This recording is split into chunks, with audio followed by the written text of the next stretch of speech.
इस पार्ट की शुरुआत वहीं से होती है जहां पिछला पार्ट खत्म हुआ था। विक्टर ने झूठी अफवाह फैलाई थी कि मार्कस के पिगलेट्स में जानलेवा बीमारी है। इसके बाद वह गांव वालों को साथ लेकर मेयर रॉय के ऑफिस पहुंच गया था, लेकिन वहां पहुंचते ही विक्टर का पूरा खेल उल्टा पड़ गया।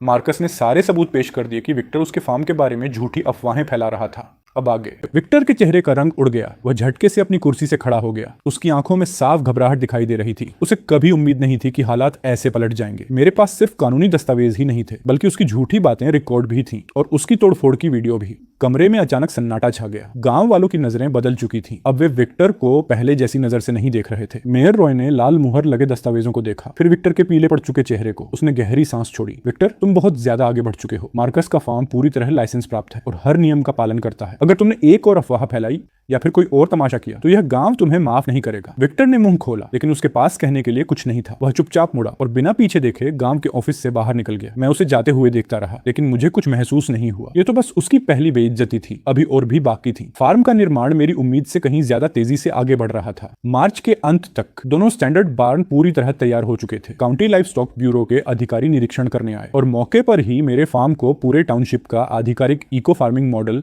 फार्म घोषित कर दिया। साथ ही यह भी घोषणा की गई कि मेरे मॉडल को पूरे काउंटी में लागू किया जाएगा। सेरेना ने मेरी मुलाकात एक काउंटी ब्रीडिंग फार्म से करवाई। वहां शुद्ध नस्ल की लार्ज व्हाइट सोर्स और ड्यूरोक बोर्स उपलब्ध थे, पूरे वंशावली रिकॉर्ड के साथ। मजबूत रोग प्रतिरोधक क्षमता, तेजी से बढ़ने की क्षमता और इस समय देश का सबसे बेहतरीन ब्रीडिंग स्टॉक। सबसे अच्छी बात यह थी कि वह फार्म भी काउंटी के ग्रामीण स्टार्टअप सहायता कार्यक्रम का हिस्सा था। योग्य किसानों को पिगलेट्स उधार पर दिए जाते थे और भुगतान तब करना होता था जब सुअर बाजार में बेच दिए जाएं, बिना किसी ब्याज के। जिस दिन हमने समझौते पर हस्ताक्षर किए, सेरेना भी मेरे साथ थी। फार्म मैनेजर ने मेरा फार्मिंग प्लान देखा, बायोसिक्योरिटी सर्टिफिकेट देखा और तुरंत मंजूरी दे दी। 10 गुड स्पीशीज की लार्ज व्हाइट गिल्ट्स उधार पर, 2 ड्यूरोक ब्रीडिंग बोर्स और 50 वींड पिगलेट्स। कुल कीमत लगभग $2 लाख। भुगतान साल के अंत में करना था, जब सुअर बाजार में बिक जाएंगे। जिस दिन हम उन सुअरों को गांव वापस लेकर आए, पूरा गांव हिल गया। एक के बाद एक लाइफ स्टॉक ट्रांसपोर्ट ट्रक मेरे फार्म के गेट के अंदर दाखिल होने लगे। गांव वाले प्रवेश द्वार के बाहर इकट्ठा हो गए। उनकी नजरें उन बेहतरीन नस्ल वाले स्वरों पर टिकी हुई थीं और वे उनसे अपनी आंखें हटा ही नहीं पा रहे थे। हे भगवान, ये स्वर तो कमाल के हैं। विक्टर के स्वरों से कहीं बेहतर। सुना है ये सब शुद्ध नस्ल के ब्रीडिंग स्टॉक हैं। एक एक सोच की कीमत $10,000 से भी ज्यादा है। मार्कस ने सच में कर दिखाया। गांव वालों की हर बात आखिरकार विक्टर के कानों तक पहुंच गई। वह भीड़ के पीछे खड़ा था, मेरे फार्म में मौजूद उन बेहतरीन ब्रीडिंग स्वरों को घूर रहा था। उसकी आंखों में ईर्ष्या और डर साफ दिखाई दे रहा था। उसका चेहरा लोहे की कड़ाही की तरह काला पड़ चुका था। वह किसी और से बेहतर जानता था कि इन स्वरों का क्या मतलब है। एक बार मेरा फार्म पूरी तरह चल पड़ा। बेहतरीन जेनेटिक्स, साबित हो चुका अनुभव, सरकारी समर्थन और ऊपर से काउंटी मॉडल फार्म का दर्जा, तो फिर मुझे उसके उस फार्म से आगे निकलने में ज्यादा समय नहीं लगता, जिसे बनाने में मैंने खुद 2 साल लगाए थे। विक्टर घबरा गया। उसी रात उसने किसी को उस ब्रीडिंग फार्म में भेजा ताकि वह भी उधार पर ब्रीडिंग स्टॉक हासिल कर सके, लेकिन उसे सीधे मना कर दिया गया। कारण बहुत सरल था, उसका फार्म पर्यावरण मानकों में फेल था। उसके बायोसिक्योरिटी रिकॉर्ड अधूरे थे और उसके खिलाफ पहले से प्रशासनिक कार्रवाई का रिकॉर्ड मौजूद था। वह योग्यता के आसपास भी नहीं पहुंचता था। विक्टर गुस्से से पागल हो गया। वह पूरे गांव में घूम घूम कर कहने लगा कि मैंने जान पहचान का इस्तेमाल किया है और एक महिला का सहारा लेकर सिस्टम को धोखा दिया है। उसकी हर बात मेरे और सेरेना पर हमले से भरी हुई थी। मुझे सब पता था, लेकिन मुझे कोई फर्क नहीं पड़ता था। उसका मुंह था, वह जो चाहे कह सकता था। मेरी सारी ऊर्जा अब सिर्फ इन स्वरों पर लग रही थी। हर सुबह ठीक 5 बजे मैं बार्न में पहुंच जाता, तापमान और नमी की जांच करता, हर स्वर की फीड खपत दर्ज करता, उनकी शारीरिक स्थिति नोट करता और फर्मेंटेड फीड फॉर्मूला को जरूरत के अनुसार बदलता। दोपहर में मैं पूरे बार्न को डिसइंफेक्ट करता, सोज के हीट साइकिल की जांच करता और पिगलेट्स को वैक्सीन लगाता। रात को मैं मॉनिटरिंग रूम में बैठा रहता, कैमरों की लाइव फीड देखता रहता, इस डर से कि कहीं कोई छोटी सी बात मेरी नजर से छूट ना जाए। सेरेना लगभग हर दिन फार्म आती थी। वो स्वास्थ्य जांच करती, डिजीज प्रिवेंशन प्लान को और बेहतर बनाती और प्रांतीय कृषि अकादमी से नए प्रोबायोटिक फर्मेंटेशन कल्चर लेकर आती, जिससे मेरी फीड की गुणवत्ता और भी बेहतर हो जाती। हम दोनों की देखरेख में ये बैच तेजी से बढ़ने लगा। 1 महीने से भी कम समय में 50 वींड पिगलेट्स का औसत वजन 20 पाउंड से बढ़कर 50 पाउंड से भी ज्यादा हो गया। हर स्वर का शरीर चमक रहा था, वे ऊर्जा से भरे हुए थे। एक भी स्वर बीमार नहीं पड़ा। जीवित रहने की दर 100% थी। कुछ ही महीनों में सभी सोच सफलतापूर्वक हीट में आ गई और उनका रिप्रोडक्शन भी हो गया। पूरे फार्म में लगी राई घास और अल्फाल्फा घनी और हरी भरी हो चुकी थी। फर्मेंटेड सुअर अपशिष्ट से मिली खाद ने उन्हें शानदार बना दिया था। घास तेजी से बढ़ती, हम उसे काटते, पीसते और फीड में मिला देते। इससे फीड का खर्च बहुत कम हो गया और मांस की गुणवत्ता भी बेहतर हो गई। लीन मीट का अनुपात बढ़ गया और मांस में एक प्राकृतिक ताजगी भरी खुशबू आने लगी। मेरे फार्म का पूरा इकोसिस्टम साइकिल बिल्कुल सही तरीके से काम कर रहा था। लेकिन गांव के दूसरे छोर पर विक्टर का फार्म बिखरना शुरू हो चुका था। बसंत के साथ तापमान बढ़ने लगा और बीमारियों का मौसम आ गया। गया। मेरे जाने के बाद उसने बायोसिक्योरिटी पर लगभग ध्यान देना छोड़ दिया था। जब मन करता तो डिसइंफेक्शन करता, जब मन नहीं करता तो छोड़ देता। खर्च बचाने के लिए वह नकली वैक्सीन इस्तेमाल कर रहा था।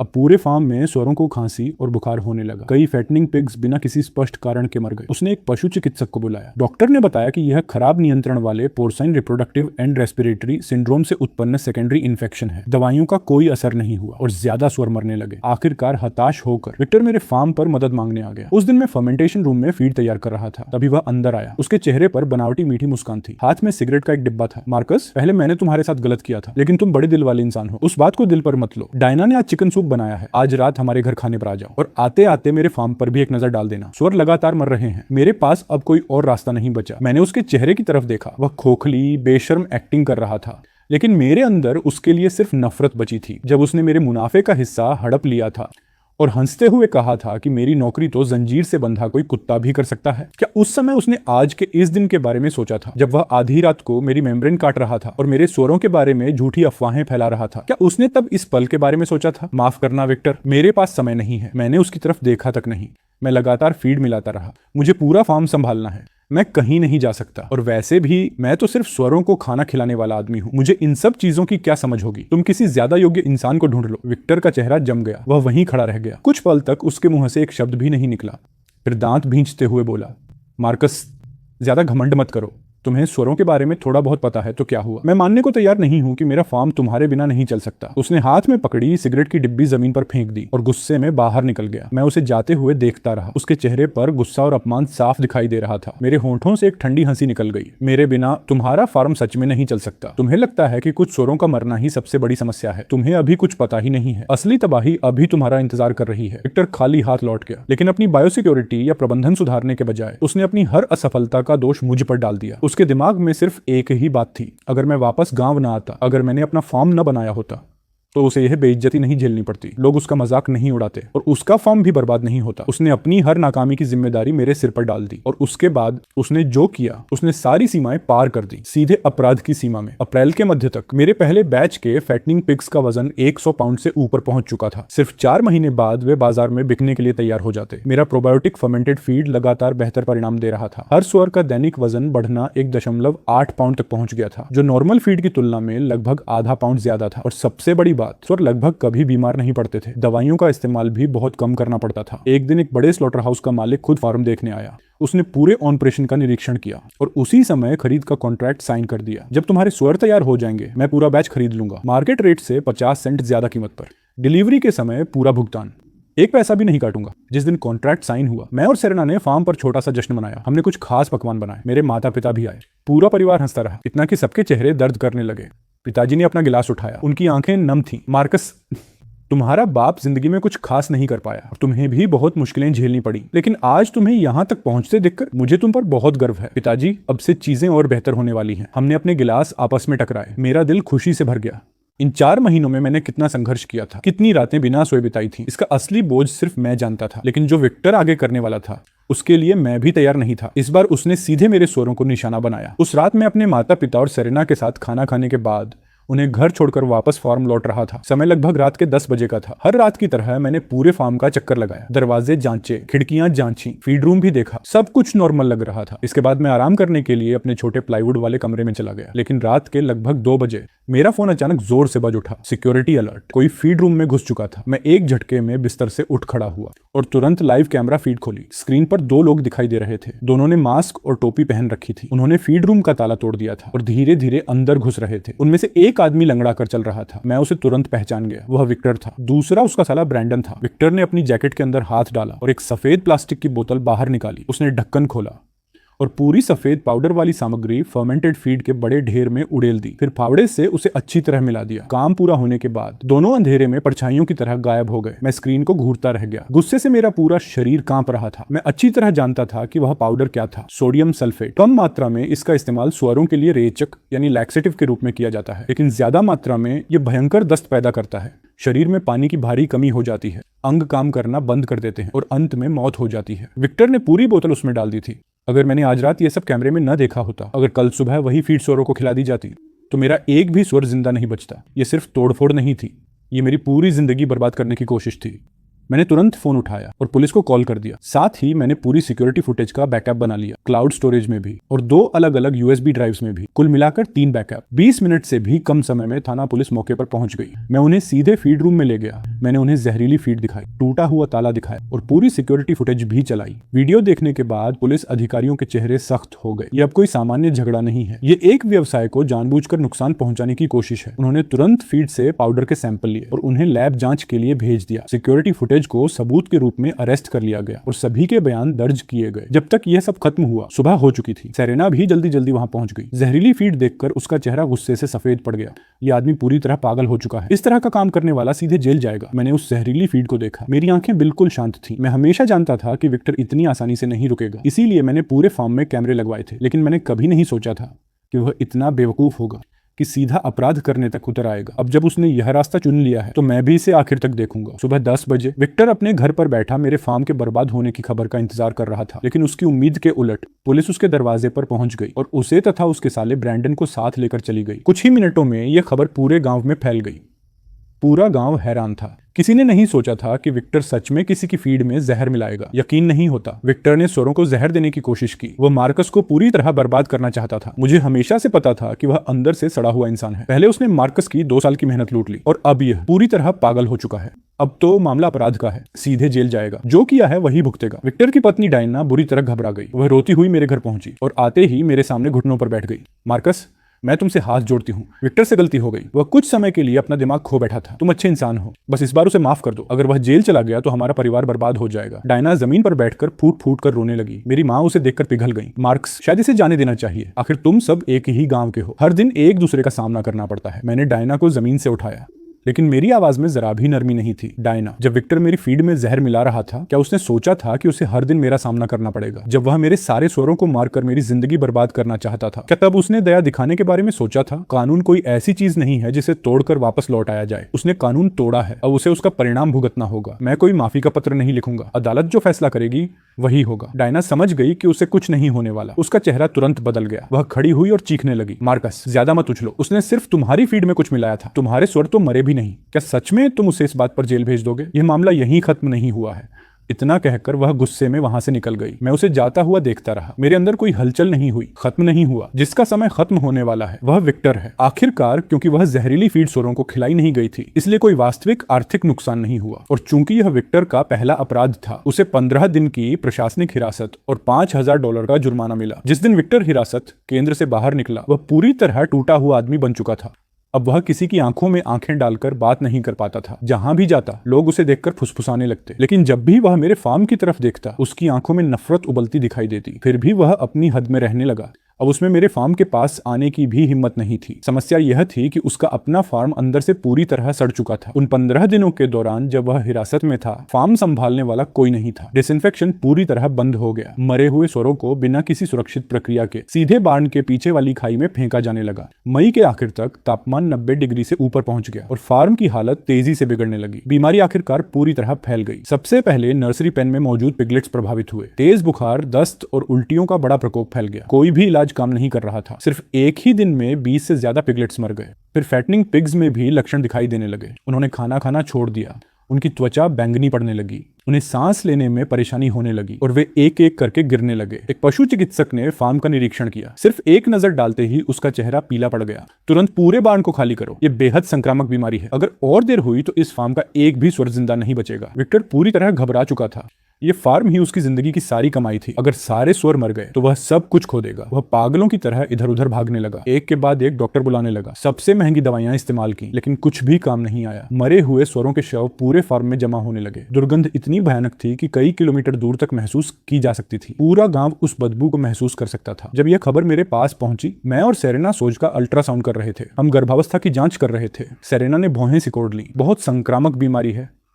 यह अफ्रीकन स्वाइन फीवर हो सकता है। हमें तुरंत पशुपालन विभाग को रिपोर्ट करनी होगी। अगर यह फैल गया तो इस पूरे इलाके के सभी स्वरपालक बर्बाद हो जाएंगे। हमने तुरंत काउंटी पशुपालन कार्यालय में फोन किया। 1 घंटे के अंदर रोग नियंत्रण अधिकारी पूरे सुरक्षा उपकरण पहनकर पहुंच गए। वे सीधे विक्टर के फार्म में गए और जांच के लिए सैंपल इकट्ठा किए। उसी दोपहर रिपोर्ट आ गई, अफ्रीकन स्वाइन फीवर पॉजिटिव।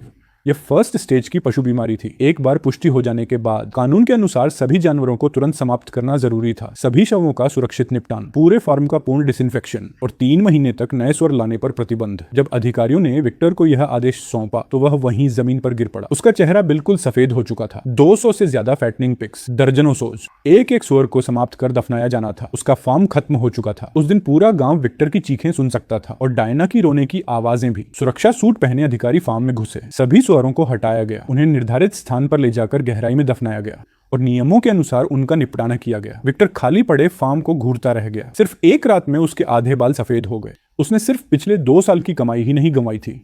उस पर फीड सप्लायर का लगभग $5 लाख का कर्ज था और बैंक का $2 लाख का अतिरिक्त कर्ज। न फार्म बचा न सुअर बचे। उसकी आय का एकमात्र स्रोत खत्म हो चुका था। गांव वाले उसकी हालत देखकर भी दया महसूस नहीं कर रहे थे। जो हुआ सही हुआ। उसने खुद अपने साथ यह सब किया है। पहले उसने मार्कस की 2 साल की मेहनत लूट ली, फिर उसकी फीड में जहर मिलाने की कोशिश की। कर्मों का फल है। अगर उसने बायोसिक्योरिटी को गंभीरता से लिया होता तो क्या यह बीमारी फैलती? मार्कस का फार्म तो बिल्कुल पास में है, वहां एक भी समस्या नहीं हुई। यही फर्क है।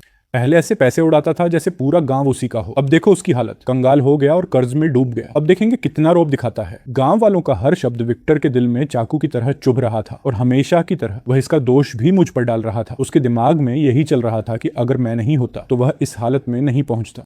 अगर मैंने अफ्रीकन स्वाइन फीवर की रिपोर्ट नहीं की होती तो उसके स्वरों को खत्म नहीं किया जाता। उसी दोपहर वह मेरे फार्म के गेट पर पहुंच गया। उसके हाथ में रसोई का बड़ा चाकू था, आंखें लाल थीं और वह पागलों की तरह चिल्ला रहा था, मार्कस बाहर निकल, ये सब तुम्हारी वजह से हुआ है। मेरे फार्म की रिपोर्ट तुमने की थी, आज मैं तुम्हें मार डालूंगा। गेट के पास खड़े गांव वाले डरकर पीछे हट गए। शोर सुनकर मैं फार्म से बाहर आया। मैंने विक्टर को देखा। वह पूरी तरह टूट चुका था। उसका मानसिक संतुलन बिखर चुका था, लेकिन मुझे डर नहीं लगा। मैंने सिर्फ उसे ठंडी नजरों से देखा। विक्टर, तुम्हारे फार्म में अफ्रीकन स्वाइन फीवर इसलिए फैला क्योंकि तुमने बायोसिक्योरिटी की अनदेखी की। तुम्हारा डिसइंफेक्शन सिस्टम खराब था। तुमने मरे हुए स्वरों का सही तरीके से निपटान नहीं किया। इसमें मेरा क्या दोष है? अफ्रीकन स्वाइन फीवर प्रथम श्रेणी की बीमारी है। जिस किसी को भी इसकी जानकारी मिलती है उस पर कानूनन रिपोर्ट करना जरूरी होता है। अगर मैं चुप रहता और यह बीमारी पूरे गांव में फैल जाती और सभी किसानों के स्वर मर जाते तो क्या उसकी जिम्मेदारी तुम उठाते? और आज तुम मेरे फार्म पर चाकू लेकर आए हो, मेरी जान को धमकी दे रहे हो। यह खुद एक अपराध है। अगर तुमने यह जारी रखा तो मैं पुलिस बुलाकर तुम्हें फिर से जेल भिजवा दूंगा। मेरी बातें विक्टर पर बर्फ के पानी की बाल्टी की तरह गिरी। वह मेरी तरफ देखता है,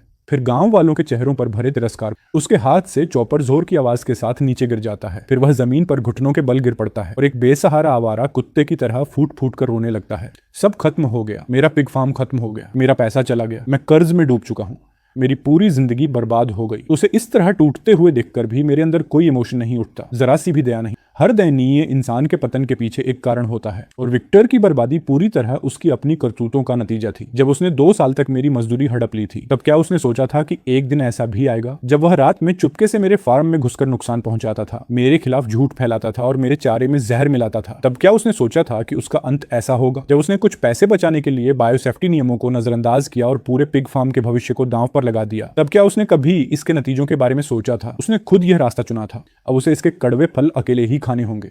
मैं उसकी तरफ दोबारा नहीं देखता, मुड़कर अपने फार्म की ओर वापस चल देता हूं। उसका द्वार खत्म हो चुका था, मेरा द्वार अब भी शुरू हुआ था। विक्टर का फार्म बर्बाद होने के बाद मेरा इको फार्म पूरे टाउनशिप का एकमात्र प्रमाणित मॉडल इको फार्म बन गया।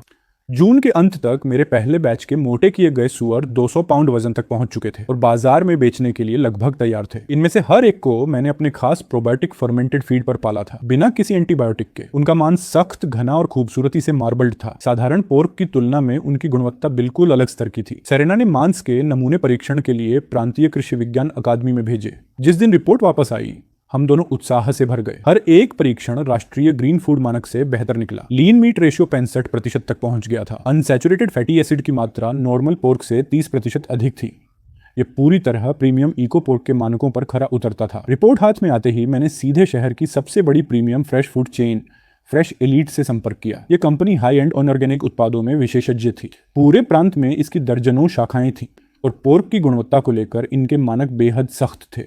उनके खरीद विभाग के निदेशक खुद अपनी टीम के साथ मेरे फार्म का निरीक्षण करने आए। उन्होंने फार्म की हर चीज की बारीकी से जांच की, पेग पेन की स्थिति, फीड के फॉर्मूले, बायोसेफ्टी प्रोटोकॉल, कचरा प्रबंधन और पूरे इंटीग्रेटेड इको फार्मिंग सिस्टम तक। उन्होंने पूरे दिन हर छोटी बड़ी जानकारी की जांच में बिताया। फिर उन्होंने वहीं एक सुअर का वध करवाया और उसके मांस की गुणवत्ता की जांच की।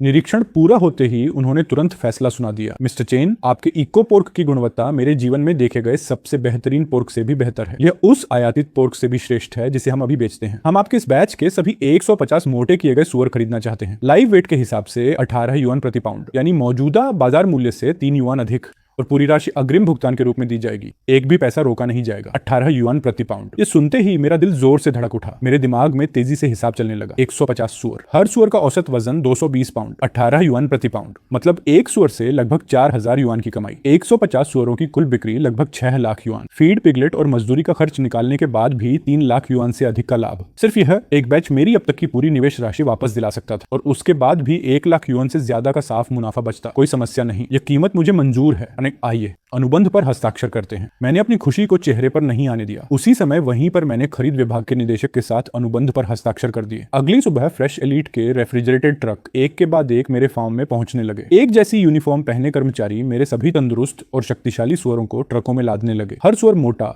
स्वस्थ और ऊर्जा से भरा हुआ था। जैसे ही आखिरी ट्रक रवाना हुआ, 6 लाख युआन की पूरी रकम सीधे मेरे बैंक खाते में आ गई। मैं अपने मोबाइल बैंकिंग ऐप पर दिख रहे उन लंबे अंकों को घूरता रह गया। माँ और पिताजी मेरे बगल में खड़े थे। भावनाओं से उनके हाथ कांप रहे थे। माँ की आंखें लाल हो चुकी थीं। वह बार बार अपने आंसू पोंछ रही थी। 2 साल की तकलीफें और 4 महीने की लगातार कड़ी मेहनत, इन सबका फल आखिरकार मिल गया था। रेफ्रिजरेटेड ट्रक एक एक करके फार्म से निकलने लगे। जैसे ही वे गांव से गुजरे, पूरा गांव उत्साह से भर उठा। गांव वाले सड़क के किनारे इकट्ठा हो गए और फ्रेश एलीट के लोगों वाले ट्रकों को हैरानी से देखने लगे। अरे बाप रे, 18 युआन प्रति पाउंड, मार्केट रेट से पूरे 3 युआन ज्यादा। सिर्फ इस एक बैच से ही 6 लाख युआन की कमाई। मार्कस तो सच में अमीर बन गया। उसके सुअर सीधे शहर के प्रीमियम सुपरमार्केट में बिक रहे हैं। ये तो अमीर लोगों के खाने का सामान है। विक्टर तो अपने सुअरों को औने पौने दामों में बेचने के लिए भी स्लॉटर हाउस के पीछे घूमता था। इसकी तुलना में तो दोनों की दुनिया ही अलग है। किसने सोचा था कि वह बेकार दलदली जमीन, जिसे कोई लेना भी नहीं चाहता था, एक सोने की खान बन जाएगी। मार्कस में सचमुच कुछ खास बात है। विक्टर भी उसी भीड़ में खड़ा था। वह एक एक करके गुजरते ट्रकों को देख रहा था। वह मुझे प्रोक्योरमेंट डायरेक्टर के साथ हंसते हुए और हाथ मिलाते हुए देख रहा था। उसके चेहरे से जैसे जान ही निकल गई। उसका चेहरा राख की तरह सफेद पड़ गया। कभी वह मेरा मजाक उड़ाता था कि मैं दलदल में पैसा बर्बाद कर रहा हूँ। वह मुझे एक कंगाल आदमी कहता था जिसे सिर्फ सुअरों को चारा खिलाना आता है। लेकिन सिर्फ 6 महीनों में मैं उस ऊंचाई पर पहुंच चुका था जहां वह अपनी पूरी जिंदगी में भी नहीं पहुंच सका था, और मैं उसे बहुत पीछे छोड़ चुका था। जिस ओंडी कार पर उसे इतना घमंड था, वह इन रेफ्रिजरेटेड ट्रकों के काफिले के सामने बेहद मामूली लग रही थी। उसी समय प्रोक्योरमेंट डायरेक्टर मुस्कुराते हुए बोले, मिस्टर चेन, इस बैच के अलावा भी हम आपको एक लंबी अवधि का एक्सक्लूसिव सप्लाई एग्रीमेंट देना चाहते हैं। अगले 2 वर्षों तक आपके फार्म से निकलने वाला हर सुअर फ्रेश एलीट को ही जाएगा। हमारी न्यूनतम कीमत हमेशा मार्केट रेट से 3 युआन अधिक रहेगी। अगर मार्केट प्राइस बढ़ेगा तो हमारी कीमत भी बढ़ेगी, और अगर मार्केट प्राइस गिर जाएगा तब भी हमारी कीमत तय रहेगी। इसके अलावा हम आपके साथ मिलकर इको प्योर ब्रांड को पूरे प्रांत में लॉन्च करना चाहते हैं। सभी स्टोर्स में ये ब्रांड बेचा जाएगा और मुनाफा 50-50 बांटा जाएगा। जैसे ही ये शब्द लोगों के कानों में पड़े, भीड़ पूरी तरह हैरान रह गई। एक्सक्लूसिव सप्लाई डील, 2 साल की गारंटीड प्राइस, अपना खुद का ब्रांड भी। इसका मतलब था कि अब मुझे कभी अपने सुअरों को बेचने की चिंता नहीं करनी पड़ेगी। प्रीमियम कीमतें हमेशा मिलेंगी और पैसा लगातार आता रहेगा। जब विक्टर ने यह सब सुना तो उसका पूरा शरीर डगमगा गया। अचानक उसके मुंह से खून निकल आया और वह सीधे जमीन पर गिर पड़ा। आसपास के गांव वाले घबराकर उसकी तरफ दौड़े। वे उसे उठाने की कोशिश करने लगे, लेकिन उसकी नजरें भीड़ के पार मुझ पर ही टिकी रहीं। उन आंखों में सिर्फ निराशा और पछतावा था। वह एक शब्द भी नहीं बोल पा रहा था। मैंने उसकी तरफ देखा, लेकिन मेरे मन में कोई इमोशन नहीं उठा, जरा सी भी नहीं। मैं उसे अपमानित करने की कोशिश नहीं कर रहा था। मेरी राह बस और चौड़ी होती जा रही थी, जबकि वह बहुत पहले ही खुद को एक बंद गली में धकेल चुका था। उस शाम मैंने शहर के सबसे अच्छे रेस्टोरेंट में एक जश्न की दावत रखी। मैं सेरेना, निर्माण टीम और अपने माँ बाप का धन्यवाद करना चाहता था, जिन्होंने कभी मुझ पर विश्वास करना नहीं छोड़ा। टेबल पर सेरेना ने अपना गिलास उठाया और चमकती आंखों से मेरी ओर देखते हुए कहा, मार्कस, बधाई हो, तुमने कर दिखाया। मैंने उसकी ओर देखा। मेरा दिल कृतज्ञता से भर गया। उसके बिना मैं यहाँ तक कभी नहीं पहुंच पाता। ये सिर्फ मैंने नहीं किया, हमने मिलकर किया है। मैंने अपना गिलास उसके गिलास से टकराया और एक ही घूंट में खाली कर दिया। जब दावत खत्म होने लगी तो मैंने सेरेना की ओर मुड़कर कहा, सेरेना, मैं एक फार्मिंग कून ऑपरेटिव शुरू करना चाहता हूँ। जो गांव वाले सुअर पालन करना चाहते हैं उन्हें इसमें शामिल करेंगे। मैं उन्हें तकनीक और सुअर के बच्चे दूंगा। बिक्री की पूरी जिम्मेदारी मेरी होगी। सबको कमाने का मौका मिलेगा। क्या तुम इस काम में मेरा साथ दोगी? सेरेना की आंखें चमक उठी। उसने तुरंत सिर हिलाया। बिल्कुल दूंगी, यही तो सच में मायने रखता है। मैं मुस्कुरा दिया। विक्टर सोचता था कि सुअर पालन सिर्फ ज्यादा मुनाफा कमाने, मजदूरों को धोखा देने और शॉर्टकट अपनाने का नाम है, लेकिन वह कभी समझ ही नहीं पाया। असली खेती हुनर, दूरदृष्टि और सबको साथ लेकर आगे बढ़ने से चलती है। मेरी यात्रा यहाँ खत्म नहीं होती। मेरे द्वारा कून ऑपरेटिव शुरू करने की खबर रातों रात पूरे गांव में फैल गई। अगली सुबह गांव की समिति का हॉल लोगों से खचाखच भरा हुआ था। हर कोई इसमें शामिल होना चाहता था। पागल लड़के, मेरा नाम भी लिख लो। मेरे पास 2 एकड़ जमीन है। मैं 10 सुअर पालना चाहता हूँ। मुझे सिखाओ। मार्कस, मुझे तुमसे माफी मांगनी है। मैं भी दूसरों के साथ मिलकर तुम्हारा मजाक उड़ाता था, दिल पर मत लेना। मैं अब सही तरीके से काम करना चाहता हूँ, मेरा मार्गदर्शन करो। हमें तुम पर भरोसा है, तुम हमें बेहतर भविष्य की ओर ले जा सकते हो। तुम जो कहोगे हम वही करेंगे। उन उत्साहित चेहरों को देखकर मेरे सीने में कुछ गहराई से हिल उठा। मैंने कोऑपरेटिव के नियम सबके सामने रखे। मेरी तरफ से मुफ्त तकनीकी मार्गदर्शन, सुअर के बच्चों और प्रोबायोटिक फर्मेंटेड फीड की मानकीकृत आपूर्ति, एक समान बायोसेफ्टी नियम और बाजार के समय हर सुअर को बाजार भाव से अधिक कीमत पर वापस खरीदने की गारंटी। उन्हें बस मेरे मानकों के अनुसार सुअर पालने थे, न खरीदार ढूंढने की चिंता, न तकनीक सीखने की परेशानी। मैं अपनी बात पूरी भी नहीं कर पाया था कि 30 से ज्यादा परिवारों ने वहीं पर सदस्यता समझौते पर सिग्नेचर कर दिए। मेयर रॉय यह सब देख रहे थे। उन्होंने मेरे कंधे पर हाथ रखा और कहा, पागल लड़के, तुमने इस गांव के लिए सच में बहुत बड़ा काम किया है। मुझे अफसोस है कि पहले मैं तुम्हारे साथ नहीं था। आज से कोऑपरेटिव को जो भी जरूरत होगी पूरा गांव तुम्हारे साथ खड़ा रहेगा। लेकिन ठीक उसी समय जब कोऑपरेटिव तेजी से आगे बढ़ रहा था, मुझे बिल्कुल उम्मीद नहीं थी कि कोने में गिर चुका विक्टर और भी ज्यादा पागलपन भरा कदम उठाएगा। उस पर फीड सप्लायर्स और बैंक का लगभग 7 लाख युआन का कर्ज था। कर्ज वसूलने वालों के फोन लगातार आ रहे थे। उसके घर के दरवाजे पर बैंक द्वारा कब्जे की नोटिसें चिपकी हुई थी। डायना तलाक की धमकी दे रही थी और अपने मायके वापस चली गई थी। अब विक्टर के पास कोई रास्ता नहीं बचा था। आखिरकार उसकी नजर उन मरे हुए सुअरों पर जा टिकी। एक दिन कोऑपरेटिव का एक सदस्य घबराया हुआ मुझे फोन करता है, मार्कस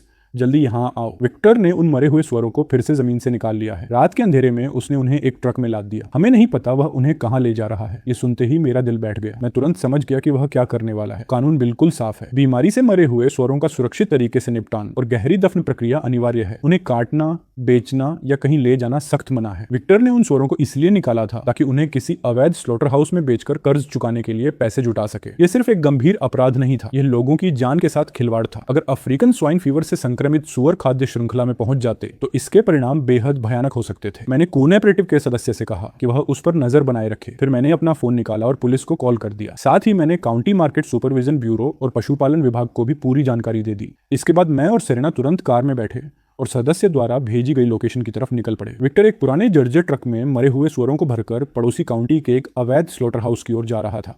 हम पूरे रास्ते उसका पीछा करते रहे। रास्ते में बने एक चेक पोस्ट पर पुलिस, मार्केट ब्यूरो और पशुपालन विभाग के अधिकारी पहले से मौजूद थे। उन्होंने दोनों तरफ से ट्रक को घेर लिया। जैसे ही ट्रक के दरवाजे खुले, सड़ी हुई बदबू का तेज झोंका सबके चेहरे पर आकर लगा। ट्रक का पिछला हिस्सा मरे हुए सुअरों की लाशों से भरा हुआ था। कुछ तो सड़ना भी शुरू हो चुके थे। अधिकारियों ने तुरंत विक्टर को ट्रक से नीचे उतार लिया। उसका चेहरा पूरी तरह सफेद पड़ चुका था। पूरा शरीर बेकाबू होकर कांप रहा था। अधिकारियों ने वहीं पर बयान दर्ज किए, सारे सबूत अपने कब्जे में ले लिए और सभी मरे हुए सुअरों को सुरक्षित निपटान के लिए जब्त कर लिया। विक्टर को उसी समय हिरासत में ले लिया गया। इस बार उसके बच निकलने का कोई रास्ता नहीं था। खाद्य सुरक्षा मानकों का उल्लंघन करके खाद्य पदार्थों की बिक्री और पशु महामारी रोकथाम तथा क्वारंटीन में बाधा डालने के आरोप, दोनों अपराध एक साथ जुड़ गए थे। अब कानून पूरी ताकत के साथ उसके पीछे पड़ने वाला था। जब यह खबर गांव पहुंची तो किसी एक व्यक्ति ने भी उसके लिए सहानुभूति नहीं दिखाई। जो हुआ बिल्कुल सही हुआ। क्या उसका दिमाग खराब हो गया था? मरे हुए सुअर बेच रहा था। ये तो पूरे खानदान के लिए शर्म की बात है। ऐसे लोगों को जेल में सड़ना चाहिए। मैं हमेशा से जानता था कि वह अच्छा इंसान नहीं है। अब तो साफ हो गया कि वह अंदर तक सड़ चुका है।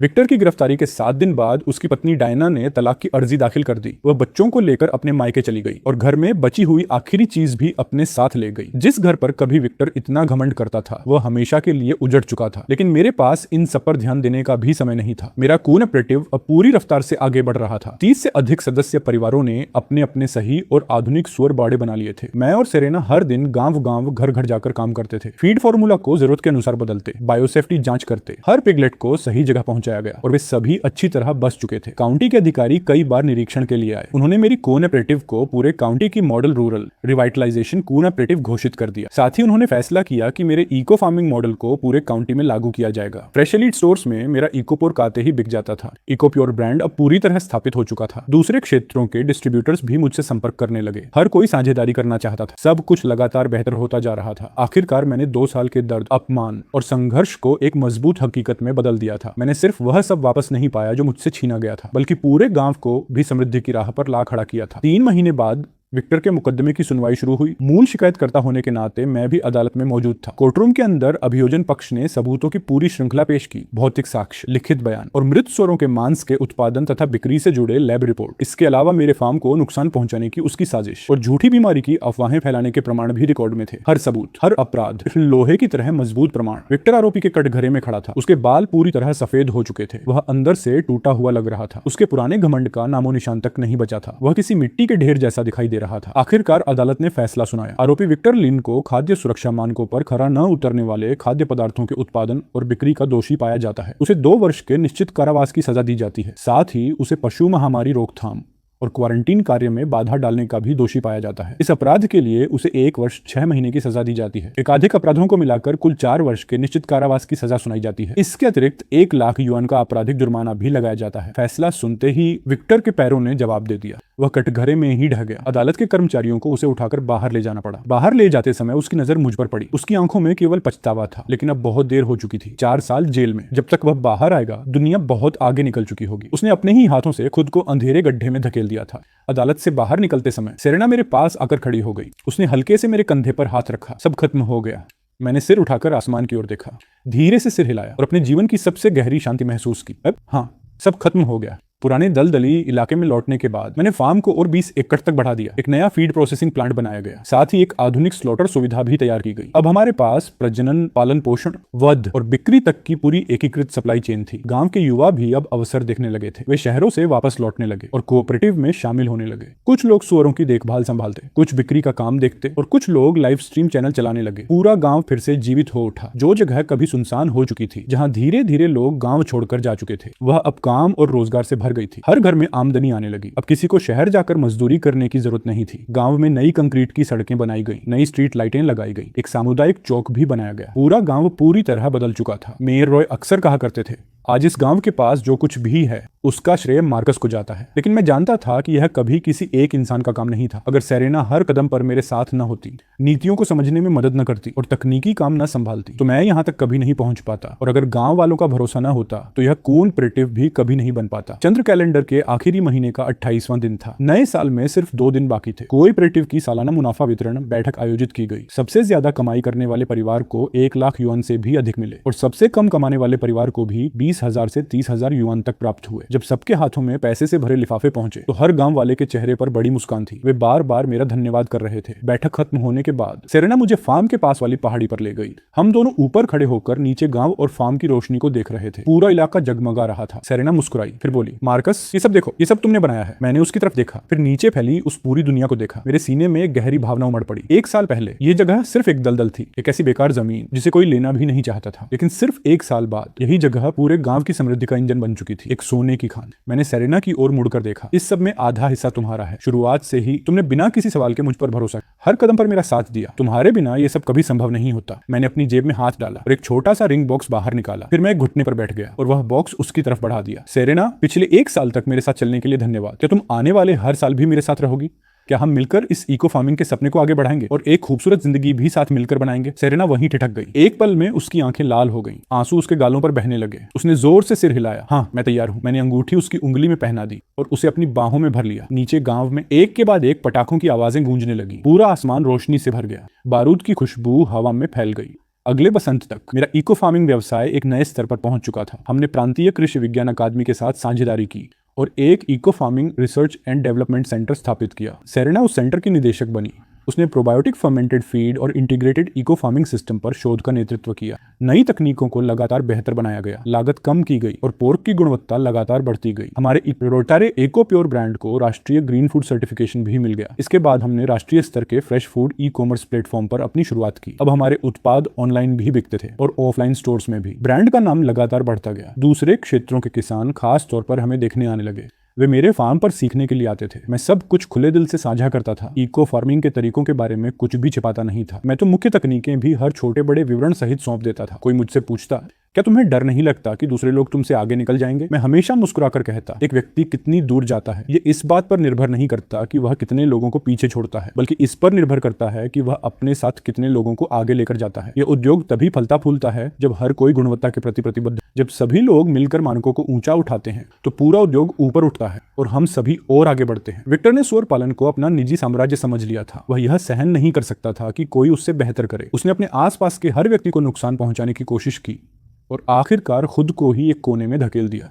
मैंने सूअर पालन को सभी का काम बना दिया। पूरे गांव को साथ लेकर चलो तो रास्ता सबके लिए और चौड़ा हो जाता। उस गर्मी में विक्टर के पिता, जो मेरे चाचा थे, गंभीर रूप से बीमार पड़ गए। उन्हें अस्पताल में भर्ती कराया गया और एक बड़े ऑपरेशन की जरूरत थी। मेरी चाची के पास कहीं और जाने का कोई रास्ता नहीं था। वह रोते हुए मेरे फार्म पर आई। विक्टर जेल में है, वह कुछ नहीं कर सकता। हमने जो कुछ था सब बेच दिया, फिर भी हम ऑपरेशन का खर्च नहीं उठा पा रहे। कृपया मैं तुमसे विनती करती हूँ। माँ और पिताजी ने मेरी चाची को दया से देखा। चाहे जो भी हुआ हो, वह अब भी परिवार का हिस्सा है। खून का रिश्ता पानी से गहरा होता है। अगर मदद कर सकते हो तो करो। मैं लंबे समय तक चुप रहा। मैं यह नहीं भूल सकता था कि जब विक्टर मेरी मजदूरी काटता था और मेरा मजाक उड़ाता था, तब मेरे चाचा और चाची वहीं खड़े होकर उसका समर्थन करते थे और मुझसे कहते थे कि मुझे सिर्फ नौकरी मिलने के लिए ही आभारी होना चाहिए।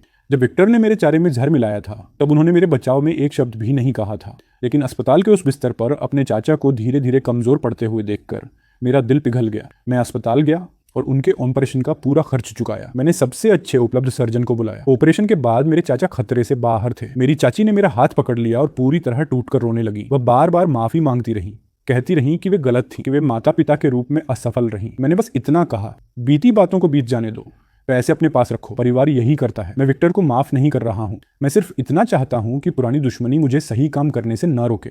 इसके बाद पूरा गांव मुझे अलग नजर से देखने लगा। लोग कहते थे, मार्कस सिर्फ सक्षम ही नहीं है, उसका चरित्र भी महान है।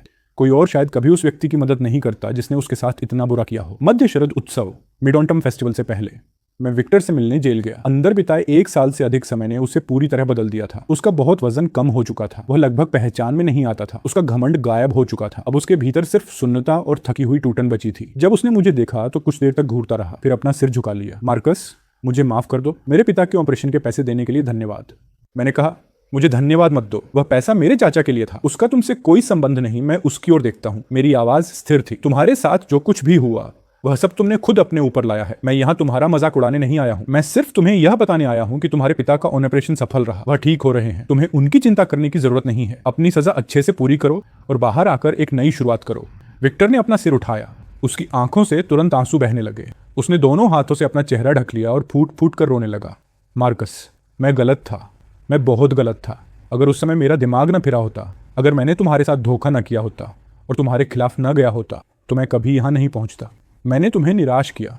मैंने अपने परिवार को भी निराश किया। वह लंबे समय तक रोता रहा, अपने सारे पछतावे को आंसुओं के साथ बहने देता रहा। मैं उसे देखता रहा और कुछ नहीं बोला। इस दुनिया में घटना के बाद होने वाले पछतावे से ज्यादा बेकार कोई चीज नहीं होती।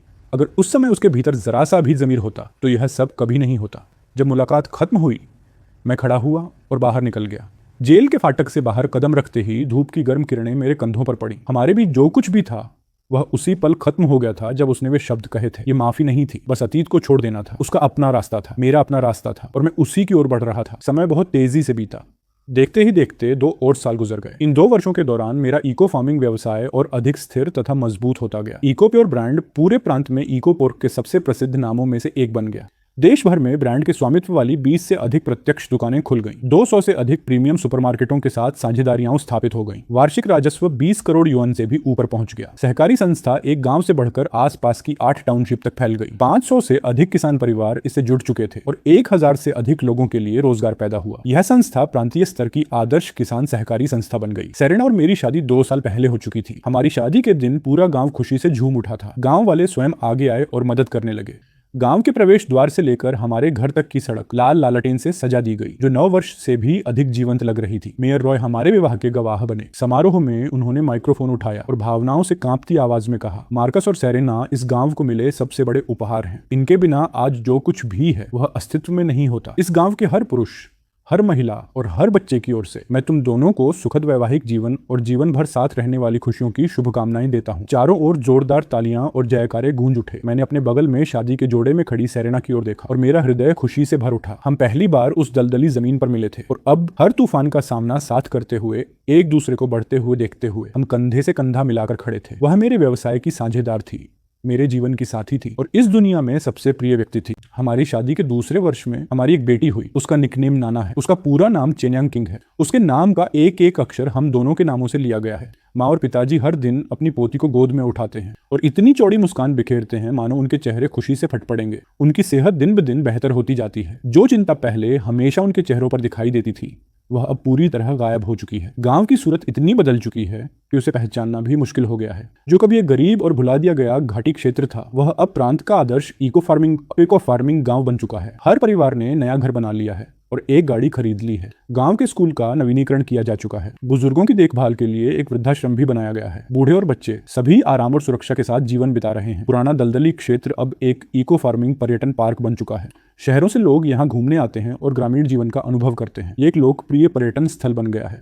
इसे स्थानीय घरों और ग्रामीण भोजनालयों के व्यवसाय में तेजी आ गई है। गांव वाले कहते हैं मार्कस ने उस दलदल को खजाने के संदूक में बदल दिया। लेकिन मैं जानता हूं कि असली बदलाव किसी एक व्यक्ति की वजह से नहीं आया। वह आया बेहतर जीवन की सबकी चाह से, विज्ञान आधारित खेती की शक्ति से और उस दुनिया से जो लगातार बेहतर होती जा रही है। उस शरद ऋतु में विक्टर अपनी पूरी सजा काटने के बाद जेल से रिहा हो गया। 4 साल जेल में रहने के बाद वह अब लगभग 40 वर्ष का हो चुका था। उसके बाल सफेद हो गए थे, उसकी पीठ झुक गई थी। वह अपनी असली उम्र से 10 साल बड़ा दिखाई देता था। वह गांव वापस नहीं आया। वह काम की तलाश में किसी दूसरे शहर चला गया और फिर कभी नहीं लौटा। कभी कभी कोई ग्रामीण उसे कहीं बाहर देख लेता और बताता कि वह निर्माण स्थलों पर कड़ी मेहनत वाला मजदूरी का काम कर रहा है। किसी ने मुझे यह बात बताई। मैं बस हल्का सा मुस्कुराया और कुछ नहीं कहा। हर व्यक्ति अपना रास्ता खुद चुनता है। वह अपने के गए चुनावों की कीमत चुका रहा है। अब उसके जीवन में आगे क्या होगा, यह पूरी तरह उसी पर निर्भर है। चंद्रवर्ष के अंतिम महीने में भारी बर्फबारी हुई। मैं और सेरेना अपनी बेटी को लेकर बाहर निकले। हमने नीचे देखा, पूरा गांव सफेद बर्फ की चादर में ढका हुआ था और सुअर फार्म गर्म रोशनियों से चमक रहा था। हमारी बेटी ने अपनी नन्ही उंगली बढ़ाकर बर्फ को छूने की कोशिश की और खुशी से बड़बड़ाने लगी, चहकने लगी। सेरेना ने अपना सिर मेरे कंधे पर टिका दिया और धीरे से कहा, समय कितनी जल्दी बीत जाता है। 5 साल बस ऐसे ही गुजर गए। मैंने सिर हिलाया। हाँ, 5 साल पहले विक्टर ने मुझे 80,000 युआन देकर अपने जीवन से निकाल दिया था और मेरे पास कुछ भी नहीं छोड़ा था। हर कोई मुझ पर हंसा था। लेकिन 5 साल बाद मेरे पास अपना व्यवसाय है, एक पत्नी है जो मुझसे प्यार करती है, एक बेटी है जो मेरी दुनिया को रोशन करती है, एक परिवार है जो गर्मजोशी से भरा हुआ है और पूरा एक गाँव है जिसे मैंने गरीबी से बाहर निकलने में मदद की है। मैं बिल्कुल वही इंसान बन चुका हूँ जो मैं बनना चाहता था। मैं झुककर सेरेना के माथे को चूमता हूँ और मुस्कुराकर कहता हूँ, हाँ, 5 साल बीत गए और सबसे अच्छे दिन अभी भी हमारे सामने हैं। अब बर्फ और तेजी से गिर रही थी। बर्फ के फाहे खेतों और पहाड़ियों पर तैरते हुए गिर रहे थे और नीचे फलते फूलते सूअर फार्म को ढकते जा रहे थे, मानो धरती पर एक मोटी गर्म रजाई बिछा दी गई हो। भारी बर्फबारी भरपूर फसल का संकेत होती है। मुझे पता था कि अगला साल भी समृद्धि लेकर आएगा। मेरा जीवन और यह धरती जिसे हमने मिलकर बनाया है, गिरती हुई बर्फ की तरह निर्मल, स्वच्छ और खुली है। इसी के साथ ये कहानी यहीं पे खत्म होती है।